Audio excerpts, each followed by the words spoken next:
Have you ever walked into a room and felt the air crackle, the entire energy shift before a single word escaped your lips? Suddenly, conversations hush, gazes become guarded, an almost palpable defensiveness hangs in the air. You're left wondering, what just happened? What did I do? But here's a stark reality, one seldom spoken aloud. When your personal energy is genuinely potent, it doesn't just influence, it can profoundly unsettle those around you. It can, quite frankly, disturb the hell out of them. This isn't because you're radiating negativity or doing anything inherently wrong. Paradoxically, it's often because your very presence, your authentic essence, acts like an unwelcome spotlight on everything they've desperately tried to conceal from themselves, the hidden corners of their own being they'd rather not acknowledge. The brilliant thinker Shi Heng Yi illuminated this phenomenon, speaking often about the shadow, those disowned parts of ourselves, the insecurities, fears, and unexpressed desires we bury so deep we almost convince ourselves they don't exist. But your energy, vibrant and clear, acts as an unconscious alarm, waking up these dormant shadows in others. This is the hidden reason they might suddenly act strangely around you, the awkward silences, the defensive postures, the passive-aggressive remarks, or those brittle fake smiles barely concealing a deep-seated tension. Understand this with absolute clarity. Their reaction is rarely, if ever, about you personally. It's a visceral response to what your presence inadvertently triggers within them. If you've ever been labeled too intense, too much, or felt a strange gnawing guilt simply for existing, then lean in, because until you grasp how to manage and shield this powerful energy, you'll unconsciously shrink yourself to make others comfortable. A slow, quiet drain on your very life force. I'm not just going to explain why this happens. I'm going to unveil precisely how to safeguard your energy, erect invisible yet impenetrable boundaries that genuinely work, and finally cease absorbing the chaos of others. By the time we're through, you'll understand not only why people react to you the way they do, but more crucially, how to stop diminishing your brilliance to soothe their insecurities. Now, before we delve deeper into these intriguing dynamics, let's clarify one absolutely critical point. What in the world do we actually mean by energy? Because if we don't establish a grounded understanding right now, this entire conversation risks being dismissed as mere woo-woo fluff, some kind of esoteric nonsense. And let me assure you, this is far from it. We're venturing into the realms of profound psychology and even fundamental physics. This is real. When I speak of energy, I'm not referring to crystals, incense, or moonlit chants, though those can be beautiful practices for some. Instead, I'm talking about the undeniable field you carry with you, what the insightful Shi Heng Yi might describe in terms of vital force or internal cultivation. This isn't some vague aura, it's the tangible manifestation of your thoughts, your emotions, your unconscious drives, all coalescing into a distinct charge. And this charge, this personal atmosphere, isn't neatly confined within your physical body. It leaks, it expands, it broadcasts itself into the world around you. Shi Heng Yi often speaks to how every individual navigates the world with an energetic presence, constantly interacting with the fields of others. So, when you're conversing with someone, you're not merely engaging with their spoken words. You're interfacing with their unconscious mind, their childhood wounds, their hidden fears, the entirety of their inner landscape. This is precisely why some individuals exude an instant magnetism, drawing you in with an unspoken warmth, while others just feel inexplicably off, creating a subtle sense of unease. Now let's fast forward to the insights of modern science. What does quantum physics reveal? It echoes this sentiment with resounding clarity. Everything, at its most fundamental level, is energy. Matter, the very stuff of our physical world, is condensed energy. Thoughts, those seemingly intangible processes in our minds, generate energetic frequencies. Emotions, too, are powerful forms of energy. Your body is literally a symphony of vibrating atoms in perpetual motion. And much like one tuning fork can cause another nearby to resonate at the same frequency, your internal state, your vibration, palpably affects the people around you, often without a single word being exchanged. Think about it. Have you ever walked into a room where two people just had a silent, intense argument? They're not yelling anymore, perhaps not even looking at each other, but you feel it, don't you? That palpable tension, like static electricity in the air. That's not your imagination, it's energy residue. Your nervous system, a highly sophisticated receiver, detects that dissonance without anyone needing to spell it out. Conversely, have you ever met someone whose mere presence instantly made you feel calm, as if your whole body just let out a sigh of relief you didn't even know it was holding? That too is energy. You're unconsciously syncing up with their frequency, your body mirroring their state of coherence. Look into neuroscience and you'll find concepts like mirror neurons, the biological basis of empathy, proving that we are fundamentally wired to feel and respond to the states of others, often bypassing conscious thought. So, when I say your energy disturbs people, I'm not being poetic. I'm stating that the unique frequency you carry, shaped by your unresolved traumas, your inner confidence, your self-awareness, all of it is tangibly felt by others, whether they're consciously aware of it or not.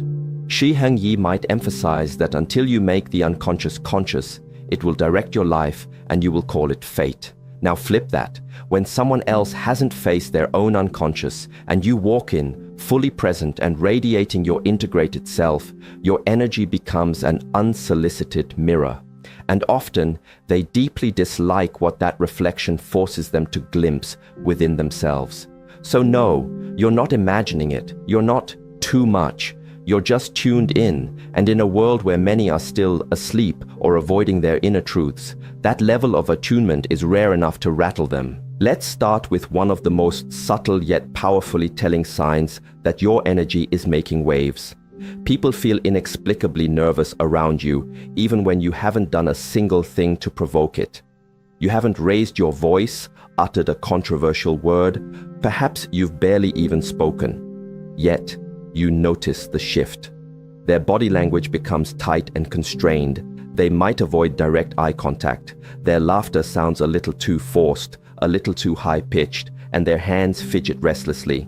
You're sitting there, calm and composed, silently wondering, what on earth did I do? The truth is, you likely did nothing overt.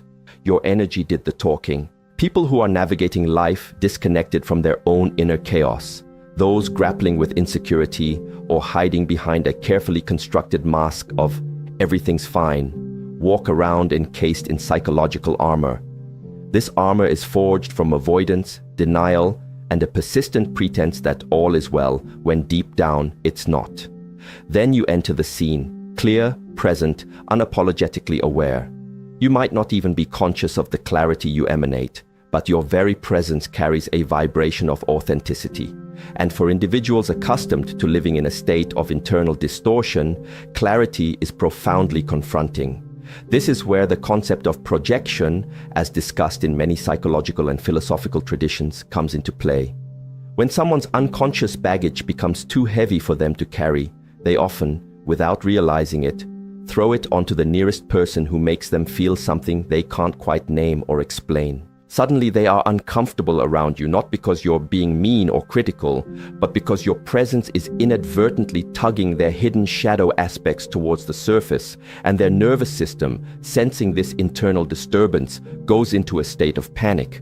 They don't know how to articulate this inner turmoil, so what do? They get awkward. They might laugh too loudly at your jokes, over-explain simple things, or fall into an unnerving silence as if they've just seen a ghost. And you're left there, questioning yourself, am I being too intense? No. More often than not, you're simply holding a frequency of authenticity they're not accustomed to. Imagine someone who has been sitting in a pitch-dark room for years. Then, you walk in and casually flip on a bright light. What happens? They squint, they flinch, they might even recoil and yell, "Turn it off!" Not because light is inherently bad, but because their eyes have become so accustomed to the darkness that the sudden illumination is overwhelming, even painful. In this scenario, you are the light, and their reaction is to the unfamiliar sensation of truth and clarity. Neuroscience even backs this up. Our nervous systems are exquisitely designed to pick up on microsignals, nonverbal cues, subtle shifts in posture, minute fluctuations in tone. When someone near you is fully grounded and authentic, their nervous system radiates a sense of coherence. For people who aren't used to such a state, whose own systems are perhaps in a state of flux or dissonance, their own system can start to glitch.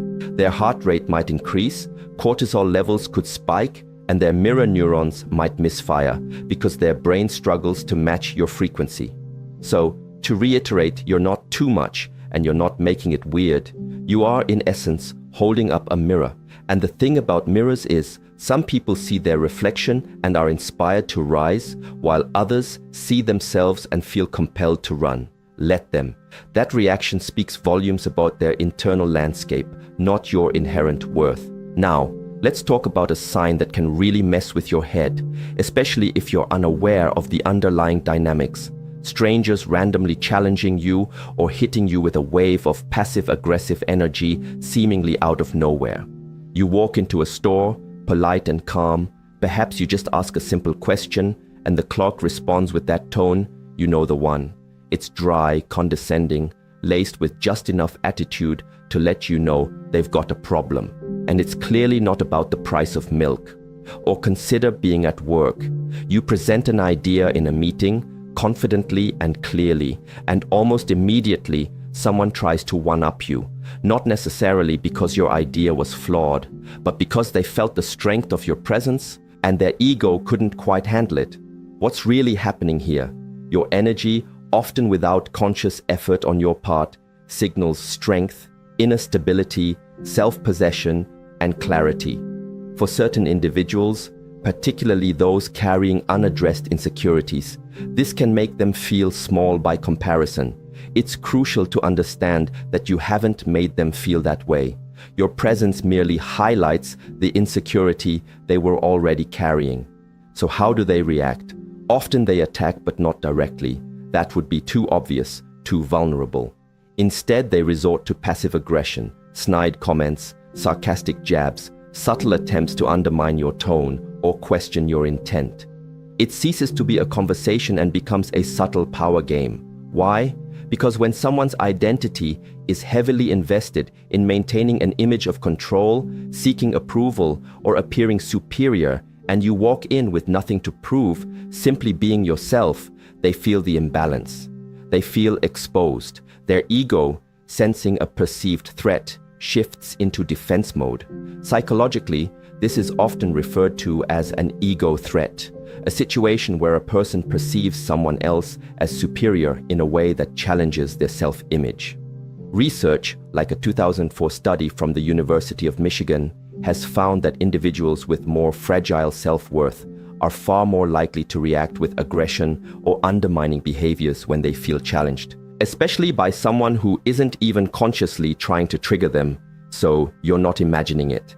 That weird tension from the waiter, the snarky comment from a coworker, the random person trying to assert dominance over you in a casual setting, it's often not random at all. It's an ego defense mechanism because deep down, your grounded energy feels like a threat to someone who is still performing, still insecure beneath their facade. Think of it like two people standing before a mirror. One has spent years meticulously building themselves up externally, focusing on looks, titles, followers, reputation, but internally they remain unsure, still seeking external validation. The other person, you, shows up with quiet confidence and presence, not chasing approval because you have a solid sense of who you are. When both stand before that mirror, who do you think is going to feel more exposed, more vulnerable? That's why they might come for you, not because you're arrogant, but because your authentic existence challenges their carefully constructed illusion of control. And when someone hasn't cultivated genuine self-worth, their default response can be to try and pull you down to a level where they feel safe and less threatened again. The secret here is simple, but not always easy. Don't bite. Don't get drawn into their game, because that's precisely what they want, to equalize the energy by provoking a reaction from you. Hold your center. Keep your energy clean. Their challenge isn't an invitation to engage, it's a test of your own stability. And often, the most powerful response is no response at all, or a calm, detached observation. You didn't come to play power games. You came to live in your truth. Let their ego wrestle with itself. You just keep rising. This leads us to another fascinating phenomenon. People are either intensely magnetized to you or strongly repelled. There's rarely an in-between, a lukewarm indifference. You've probably sensed this your entire life, but perhaps couldn't quite articulate why. People either feel an almost insane, inexplicable draw towards you, or they can't seem to stand being in your vicinity. They either open up to you within minutes, sharing their deepest secrets as if you're their long-lost soul guide, or they actively avoid you, criticize you subtly or overtly, or even ghost you with surprising speed. Does this sound familiar? Here's the underlying reason. Your energy doesn't just passively sit in the background like wallpaper, it actively demands alignment. People feel it on a profound level, even if they can't consciously articulate what it is. And here's the kicker. Your energy unconsciously forces people to make a choice. It's as if your mere presence flips an internal switch within them, prompting the silent question, am I willing to face myself right now? If their answer, even on a subconscious level, is yes, they lean in, often with remarkable speed. They open up, they trust you, they feel an inexplicable sense of safety with you. This isn't because you're being overly nice or performative, it's because your authentic frequency resonates like home to the part of them that has been starved of genuine connection and truth. However, if their internal answer is no, they bail. They might become judgmental, unusually quiet, or emotionally cold because something about your clarity makes them feel uncomfortably seen, and that sensation terrifies the parts of them that prefer to remain hidden. The psychological mechanism at play here is emotional resonance. We are naturally wired to sync with the emotional frequencies of those around us. Those mirror neurons are at work again. But when someone is carrying unresolved trauma, living a life that feels inauthentic or clinging to a false persona, and you show up aligned, integrated, and fully present, their system often can't sync with yours smoothly. There's a clash, a dissonance. It's not that they hate you, rather they hate how they feel around you because your energy inadvertently highlights the internal inconsistencies they're desperately trying to ignore or suppress. Think of it like tuning forks. When two forks are tuned to the same key, striking one will cause the other to vibrate in harmony. That's connection. But if one fork is significantly out of tune, it will either vibrate chaotically in response or not at all, creating a sense of discord. That's energetic repulsion. It's rarely personal, it's about resonance. So when people are drawn to you with an almost magnetic pull, trusting you with their stories as if they've known you forever, trust that they are responding to your frequency with the most truthful part of themselves. And conversely, when people reject you, distance themselves, or act strangely without any discernible cause, try not to internalize it as a reflection of your worth.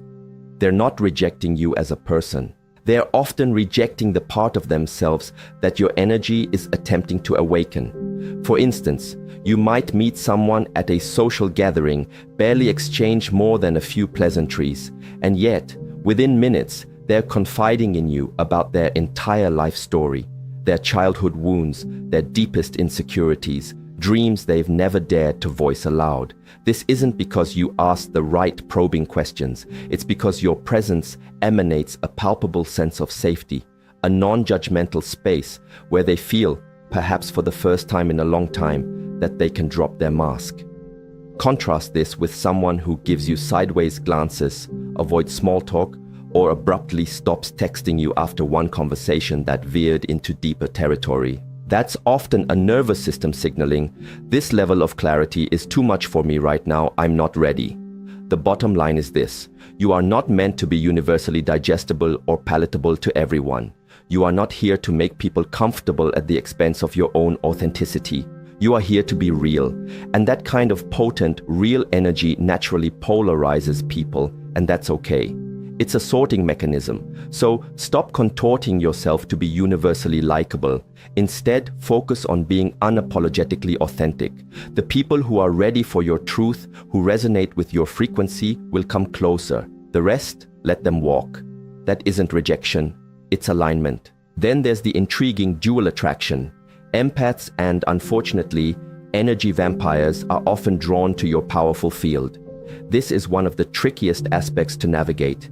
You might constantly find yourself attracting two distinct kinds of people, either the deeply sensitive, intuitive empaths who feel an immediate sense of safety and kinship with you, or the emotional leeches, those individuals who seem to drain you dry without even noticing the impact they're having.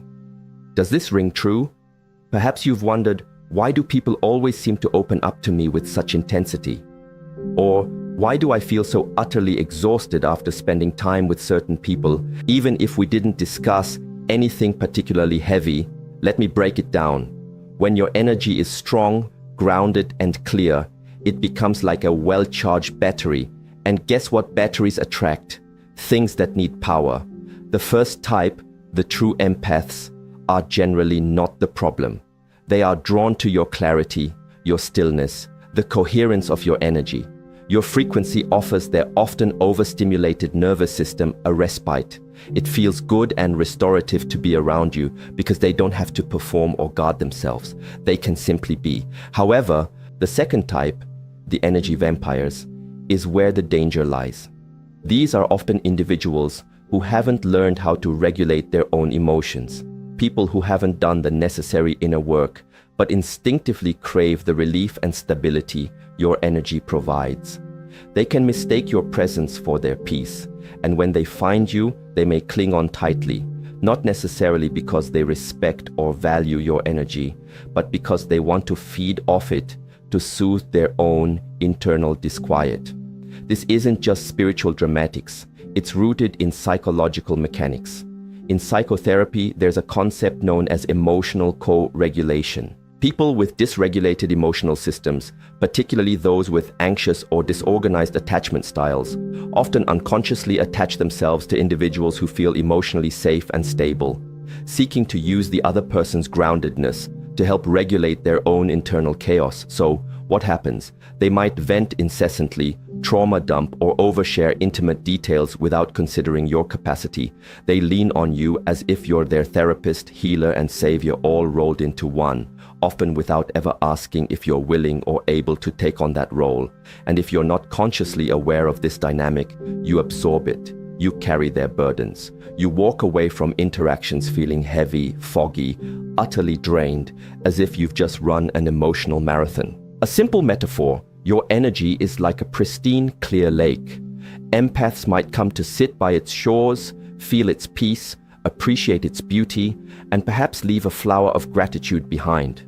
Energy vampires, on the other hand, show up with buckets, dump their toxic waste into your clear waters, take what they need of your clean water, and then walk away without a word of thanks, leaving you to deal with the contamination. Here's a hard truth you must embrace. You are not here to be a dumping ground for others' unprocessed emotions. You are not a rehabilitation center for broken souls who refuse to take responsibility for their own healing journey. Yes, it's a noble quality to be able to hold space for others, but it becomes an act of self-betrayal if you consistently allow others to siphon your life force simply because they are too afraid or unwilling to face their own shadows. And if you've been conditioned from a young age to be the strong one, the healer, or the emotionally mature one in all your relationships, listen very closely. That very conditioning is what makes you particularly vulnerable to this dynamic. Because your light doesn't just attract love and genuine connection, it also attracts neediness and desperation.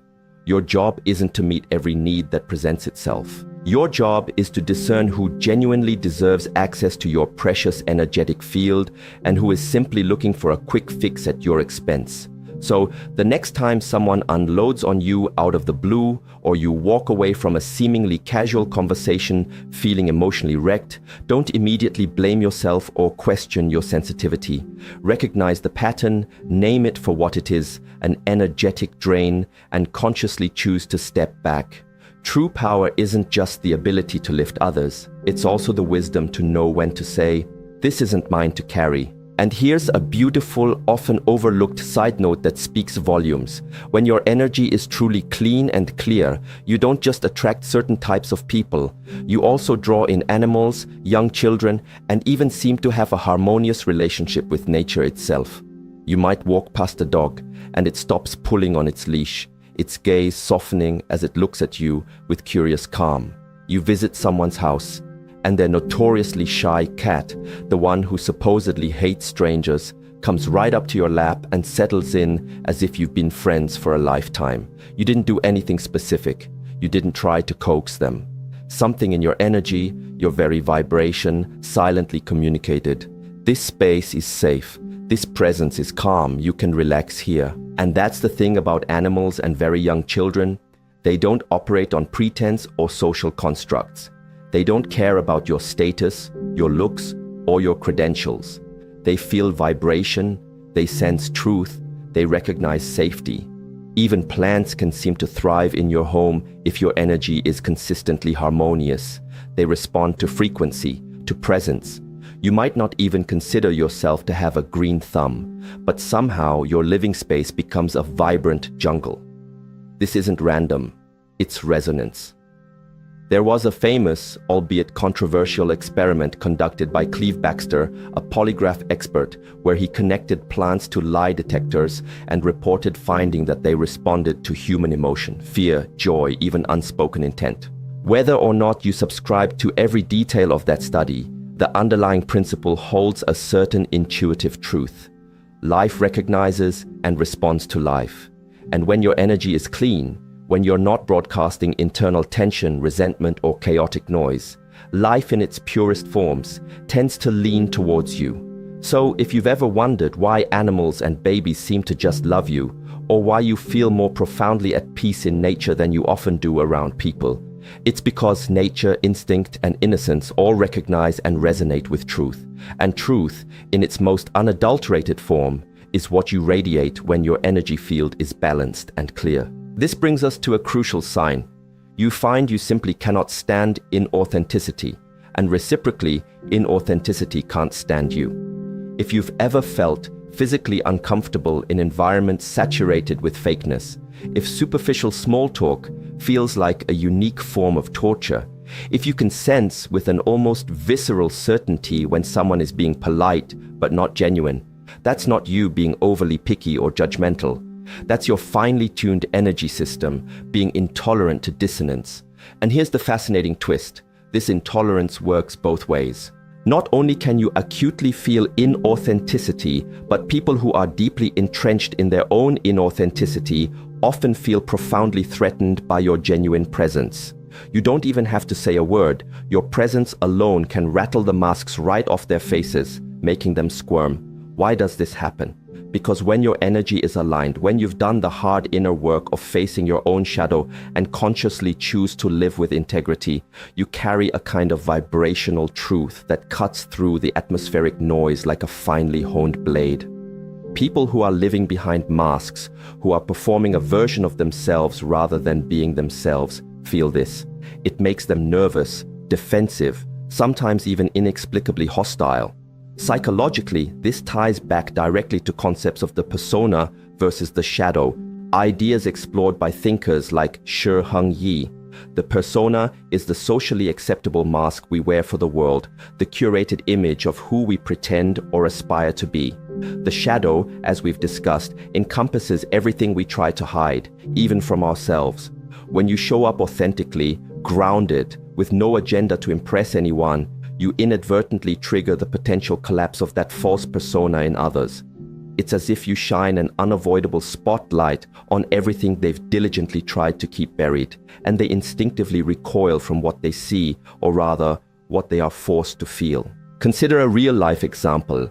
You're in a group conversation where everyone is laughing a bit too loudly, exchanging superficial pleasantries, essentially skating on the surface of interaction. You either remain quiet, observing, or perhaps you drop one single real sentence into the mix. Nothing dramatic or confrontational, just a simple, unvarnished truth. Suddenly, the energy in the group shifts. Some people might fall silent, Others shift uncomfortably in their seats, and a few might even display subtle or not so subtle signs of annoyance. Why? Because you didn't play the game. You didn't feed the illusion.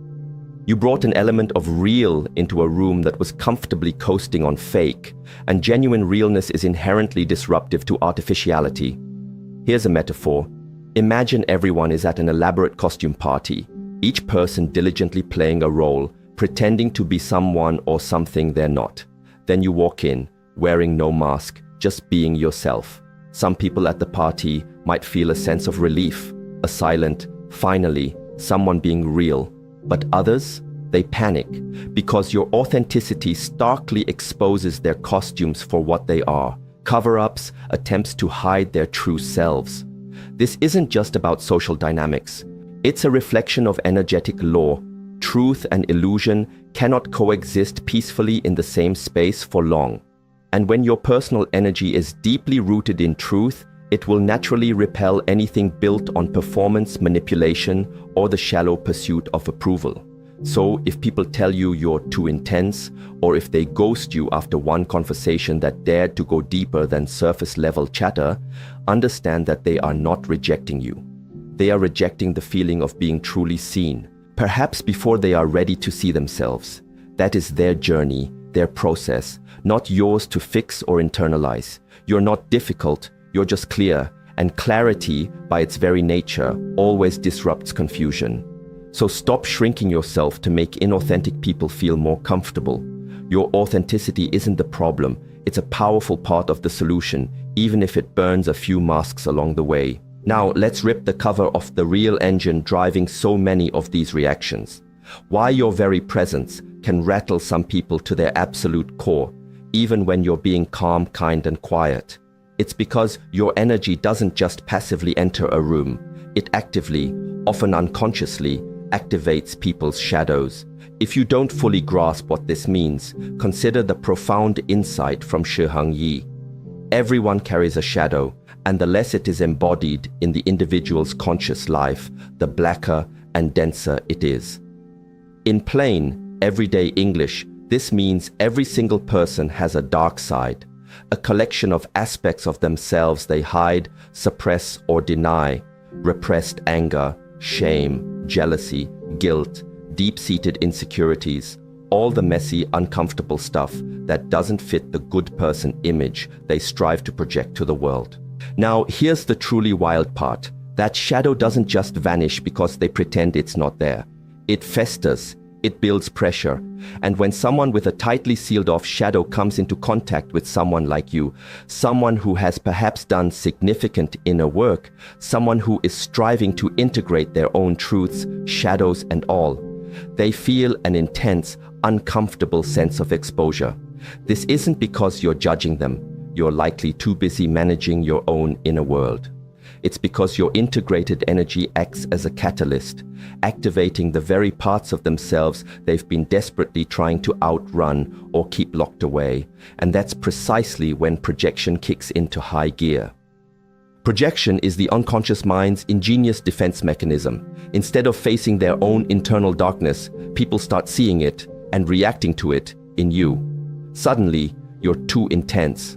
You think you're better than everyone. You're intimidating. None of these accusations are actually about you. It's their own shadow talking to itself, using you as a convenient screen onto which to project its disowned contents.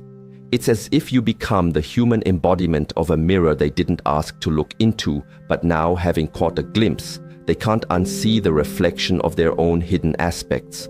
For instance, imagine someone has deeply suppressed envy. They tell themselves and others that they're generous, supportive, and selfless. But deep down, beneath the surface, they harbor insecurity and jealousy. They want more for themselves, but are perhaps too afraid or unmotivated to genuinely pursue it. Then you walk in, comfortable in your own skin, owning your space, radiating a quiet confidence that doesn't seek external validation. This can trigger them intensely. Suddenly, they might feel an irrational dislike for you, but because they can't consciously acknowledge their own envy, they invent reasons for their aversion. She's so fake. He's full of himself. They just think they're better than everyone. The uncomfortable truth? That's their projection talking. And here's a critical insight. The more unconscious a person is, the more aggressively their projections can manifest. Your energy becomes a perceived threat, not because of what you do, but because of what your integrated presence represents. Wholeness, integration, truth. And truth by its very nature always threatens illusion. This is why so many genuinely powerful, authentic people are frequently misunderstood. It's not because they are inherently flawed or wrong, but because they reflect back to others the very things those individuals are terrified to see and acknowledge within themselves. So, if you've spent years wondering why people seem to flip on you out of nowhere, why you might experience intense connection one minute and inexplicable rejection the next, this is a core reason. Your light triggers their shadow, and until they are ready and willing to do their own inner work and deal with that shadow, they will likely continue to mistake their own internal pain for your problem. But now that you can see this pattern, here's the gift. You no longer have to take it personally. You can stop shrinking. You can stop dimming your light just to keep other people from feeling uncomfortable in the glare of their own unacknowledged truths. Because ultimately, triggering someone's shadow while uncomfortable isn't an act of cruelty. It's an encounter with truth. And sometimes, truth is the only thing loud enough to wake the unconscious. But what happens when you don't actively protect this powerful energy of yours? Let's talk about the profound price you pay. And I'm not just talking about feeling a bit tired. I'm referring to deep emotional burnout, a confusing erosion of your own identity, a spiritual depletion so profound that no amount of sleep can seem to fix it. If you're someone whose energy is naturally strong, deep and magnetic, and you haven't yet learned how to consciously guard it, you become an unwitting magnet for everyone else's chaos. And over time, that absorbed chaos starts to feel indistinguishably like your own. Here's how this insidious process often shows up. First, you might start doubting your own keen instincts, second-guessing those gut feelings that once served you so well. Then, you might notice you get easily drained by conversations or interactions that used to feel energizing.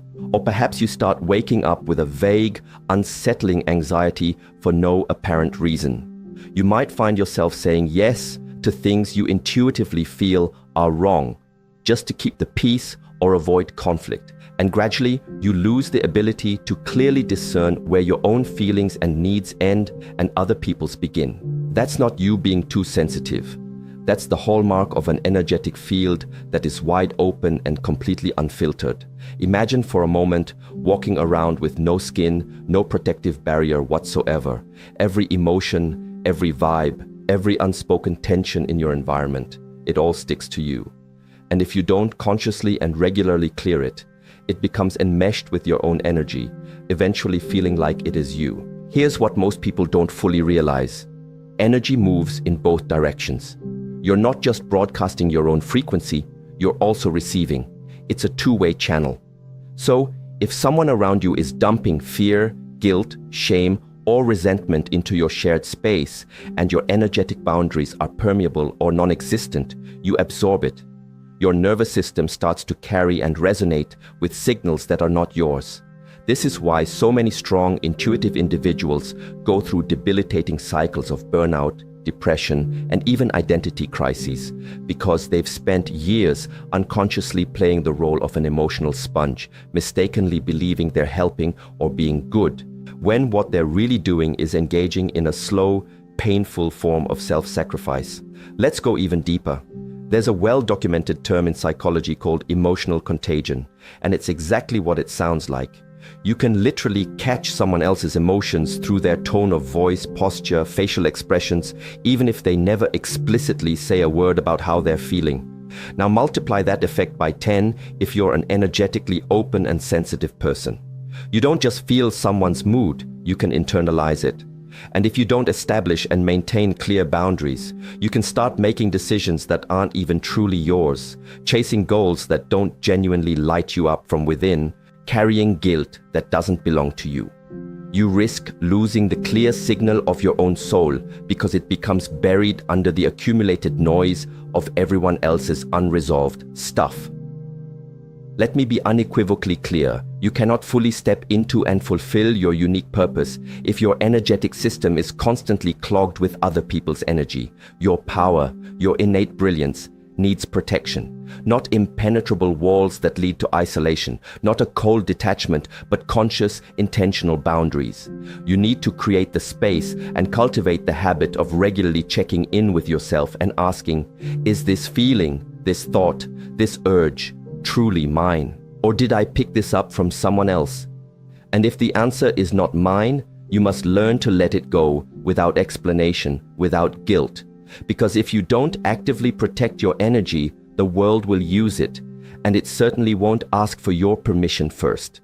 From this moment forward, begin to treat your energy not as an unlimited public resource, but as sacred. And trust that the people who genuinely deserve access to it, those who will honor and respect it, will intuitively know how to do so. So how do you set these crucial energetic boundaries without becoming cold, distant, or unapproachable? Let's get something straight right away. Having strong boundaries doesn't mean you transform into a reclusive, don't talk to me kind of person. It simply means you finally make the conscious decision to stop bleeding your precious life force for people who wouldn't offer you a bandage in return.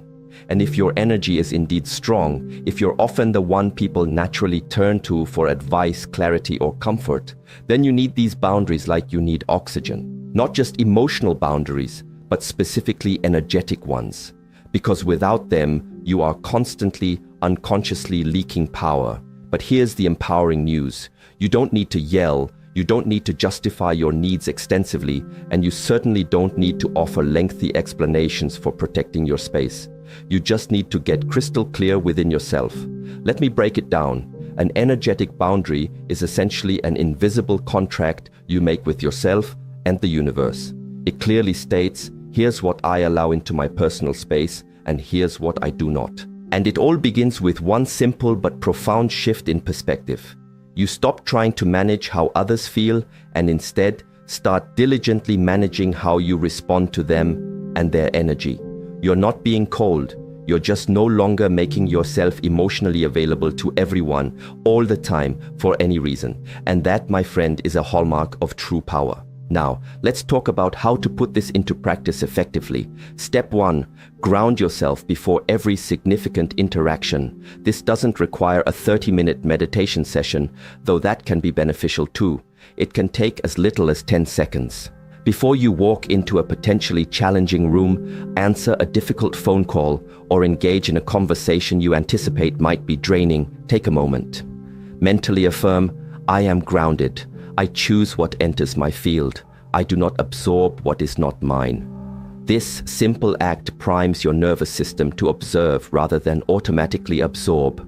Step 2. Visualize a filter, not an impenetrable wall. Walls block all connection, good and bad.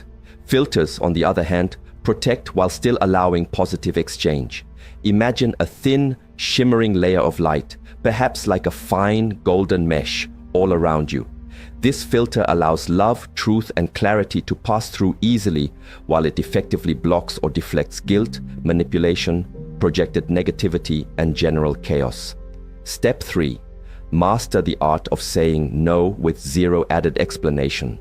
Every time you over-explain a boundary, you subconsciously apologize for having it, which weakens its power. Practice concise and clear refusals. No, that doesn't work for me. I won't be available for that. I'm not the right person for this particular conversation. Period. No guilt, no lengthy justifications. Step 4. Become highly discerning about who you grant deep emotional access to. Not everyone deserves a backstage pass to your soul. Just because someone is hurting doesn't automatically make it your job to fix them. Just because they crave your energy doesn't mean they've earned the right to it. Ask yourself this question often, especially after interactions. Does this person, this situation, restore me or drain me? That question alone, answered honestly, can radically change your life and your relationships. And here's the crucial mindset shift that seals it all.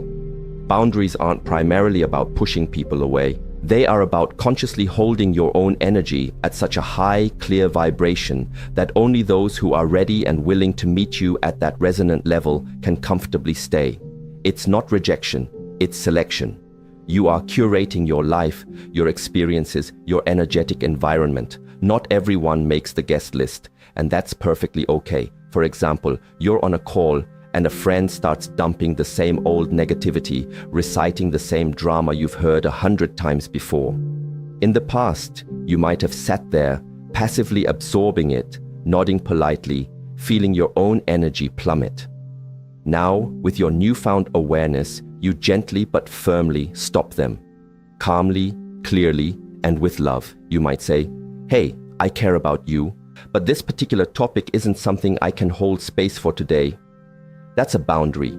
Simple, direct, and ultimately loving, both to yourself and in a way to them, as it discourages unhealthy patterns. And guess what? The right people, the ones who genuinely respect you, will respect your boundary. The wrong ones, those who are more invested in what they can get from you, will likely try to guilt trip you or push back. Their reaction will tell you everything you need to know because your boundary will expose their relationship with control. Real healthy connections adjust, unhealthy user mentality connections resist. So here's the rule to live by. Protect your peace as if it's your paycheck. Because truthfully, in terms of your overall well-being and ability to function, it absolutely is. To maintain this clarity, you need a daily energetic cleanse. And let's get something straight. You don't need to move to a remote mountaintop, wear only white linen, or burn sage like it's your primary religion just to keep your energy clear. Though, again, if those things resonate, embrace them. Real effective energy hygiene isn't about elaborate rituals. It's about simple consistency. And if your energy is naturally strong and sensitive, you need a daily reset the same way your phone needs to recharge overnight. Because if you don't consciously clear your field, you risk waking up and operating on other people's leftover programming and emotional residue. Let me show you a few fast and simple ways to cleanse your energy field. Step 1. Breathe like you're flushing a system. Before you even touch your phone in the morning or after any particularly intense interaction during the day, stop. Close your eyes. Take a slow, deep breath in through your nose for a count of 4, hold it gently for a count of 4, and then exhale slowly and completely through your mouth for a count of 6. Now, here's the key. As you exhale, mentally or softly say, "I release anything that isn't mine." You would be genuinely shocked at how much energetic baggage you might have unconsciously picked up throughout your day that was never yours to carry in the first place. That sudden wave of anxiety could have been your partner's stress. That feeling of heaviness could have come from a stranger you passed in line at the grocery store. We are, to varying degrees, energetic sponges, whether we consciously acknowledge it or not. Deliberate breathing is how you effectively wring yourself out. Step 2. Use the cut and release visualization. This one is remarkably powerful. Imagine yourself surrounded by ethereal cords or connections. These represent energetic ties to people, conversations, emotions, and events from your day. Then visualize a clean, sharp blade, perhaps like a sword of pure light or truth, and mentally, with intention, cut every single cord that doesn't serve your highest good or that feels draining. As you do this, affirm in your mind, "I return this energy to its original source with love, and I call all of my own power back to me now." You don't have to believe in magic for this to work. Your subconscious mind runs powerfully on imagery and intention. This practice trains your brain to release unhelpful emotional attachments and reclaim your focus and energetic sovereignty. Step 3. Ground yourself with a simple, anchoring statement. After releasing, anchor yourself firmly in the present. Say something like, "I am fully in my body. I am present in this moment. I choose what I carry." Why is this important? Because people with high or sensitive energy can sometimes tend to dissociate slightly without even realizing it. You might get stuck in your head, looped in other people's emotional dramas, or mentally floating off into the future or past. This simple statement pulls you back to your center, to your power, to the here and now. As a bonus, consider a 2-minute nighttime reset before bed. Before you drift off to sleep, take just 2 minutes. Sit quietly, breathe deeply a few times, then mentally scan your day. As you do, firmly state, I rebuke and release all negativity from my day and from my field. This simple act alone can significantly change how deeply and restfully you sleep. You're not just resting your physical body, you're actively clearing your energetic field for a true reset. This isn't about achieving some state of energetic perfection. It's about staying tuned in, consistently and consciously. Because when your energy is clean and clear, everything else in your life tends to get clearer too. Your intuition becomes sharper, your boundaries feel more natural, your decisions are more aligned, and your self-respect deepens. You're not foggy because you're inherently lost. You're often foggy because your energetic field is cluttered. Cleanse daily, not for show, but because your energy is the precious currency you spend every single second, and you simply can't afford to give it away indiscriminately without checking the bill. Let's get brutally honest. If you don't master the skill of not absorbing other people's emotional chaos, you'll constantly feel like life is happening to you rather than flowing through you. You'll walk into a room feeling perfectly fine, and then 10 minutes later, find yourself inexplicably anxious, irritable, or utterly exhausted with no clear idea why. Here's the unvarnished truth. You're not just empathic, you might be energetically porous. This means your system has a tendency to automatically sync with the dominant emotional frequency of whoever or whatever is around you. And unless you learn how to consciously maintain your energetic sovereignty, you risk carrying other people's fear, shame, tension, or insecurity as if it's your own personal birthright. This isn't just spiritual talk, it's grounded in neuroscience. Your brain is wired with something called mirror neurons. These specialized cells literally cause you to internally mimic, to some extent, the emotional state of the people around you. It's a fundamental mechanism for how babies learn, how empathy functions, and how social bonding occurs. But if you don't set an intentional energetic boundary, what is meant to be a tool for connection can morph into emotional contamination. So, how do you stop absorbing other people's chaos and start truly owning your emotional state? Step 1. Recognize the transfer. The very moment you notice your mood changing suddenly and inexplicably after interacting with someone or being in a certain environment, pause. Ask yourself, was I feeling this way before I spoke to them, entered this space? If the answer is no, congratulations, you've just caught the transfer in action. That awareness is 80% of the battle. Step 2. Use the mental armor trick. Right before you enter a space or situation that you anticipate might feel heavy or draining, be it work, a family gathering, or even a toxic group chat, use this powerful mental line. Their storm is not my weather. It's simple, sharp, and cuts right through the potential static. This phrase subtly instructs your subconscious. I can witness what's happening without absorbing it. I can care without carrying it. Step 3. Intentionally stay in observation mode, not absorption mode. You walk into a room and the energy feels off. People are tense or agitated. Your old pattern might be to try and match it, fix it, or soothe it. Instead, consciously shift. Literally say to yourself, I am observing the energy in this room, not becoming it. This anchors your consciousness in the role of a witness, which helps to stop the automatic emotional download. Step 4.